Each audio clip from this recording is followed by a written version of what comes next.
আসসালামু আলাইকুম। অসংখ্য ধন্যবাদ ভাইজান আপনাকে কথা বলার সুযোগ করে দেওয়ার জন্য।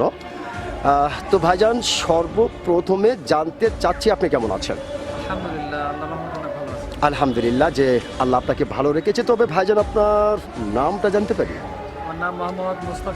মোহাম্মদ হাফেজ মোহাম্মদ মোস্তাফিজুর রহমান। সুন্দর একটি নাম আপনার, অত্যন্ত চমৎকার একটি নাম আপনার। এবং আপনার নাম শুনে মোটামুটি আপনাকে সামনাসামনি দেখে যেটা বোঝা যাচ্ছে, আপনি প্রচণ্ড একটি সাহসী মানুষ। এটা কিন্তু আপনাকে দেখেই বোঝা যাচ্ছে। তো ভাইজান, যেহেতু আপনি বাংলাদেশের একজন সচেতন নাগরিক এবং সাহসী মানুষ, সেক্ষেত্রে এই বিষয়টি আপনার কাছ থেকে জানতে চাচ্ছি যে আমাদের বাংলাদেশে একটি নির্বাচনের ঘণ্টা বাজতেছে। সেই নির্বাচনকে নিয়ে বাংলাদেশের বিভিন্ন ধরনের মানুষ বিভিন্ন ধরনের কথা বলছে। কেউ বলছে এই নির্বাচন আওয়ামী লীগ ছাড়া জায়েজ হবে না, আবার কেউ বলছে এই নির্বাচন গণতান্ত্রিকভাবে হতে পারে আবার নাও পারে, আবার কেউ বলছে না, এই নির্বাচন গণতান্ত্রিকভাবেই হচ্ছে, সঠিকভাবেই হচ্ছে।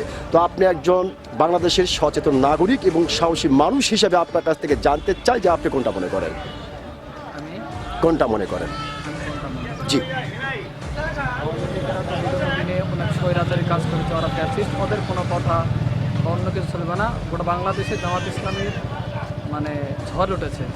আগামী দিনে আমি মনে করি সকল ষড়যন্ত্রকে বেরিয়ে বাংলাদেশ জামাত ইসলামী এদেশে সরকার গঠন করবে এবং ন্যায় ও ইনসাফ এদেশে কল্যাণ রাষ্ট্র হিসেবে গায়ন করবে ইনশাআল্লাহ।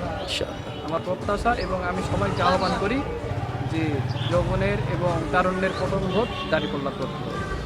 ওকে ভাইজান, আপনি ভোট বললেন, কিন্তু আমি আপনার কাছ থেকে যেটা জানতে চাচ্ছি যে আসলে যেহেতু এই নির্বাচনকে ঘিরে বাংলাদেশের বিভিন্ন মানুষ বিভিন্ন ধরনের কথা বলছে। কেউ বলছে এটা ছাড়া ওটা হবে না, কেউ বলছে গণতান্ত্রিকভাবে হতেও পারে নাও পারে, কেউ বলছে না গণতান্ত্রিকভাবেই হচ্ছে। তো আপনি আসলে কোনটা মনে করতেছেন? আমি মনে করতেছি এসব সব প্রোপাগান্ডা। ওকে। ফেব্রুয়ারির যেই নির্বাচন হবে এটাই বাস্তব, এটাই সত্য। হ্যাঁ, এবং সেই নির্বাচন সুষ্ঠুভাবেই হবে। সুষ্ঠুভাবে হবে, নিরপেক্ষ নির্বাচন একটা হবে। অসংখ্য বিগত দিনে বাংলাদেশের মানুষ যা প্রত্যাশা করেনি, এই 2026 সালে ফেব্রুয়ারিতেই সুন্দর একটা নির্বাচন উপহার দিবে আমি মনে করি।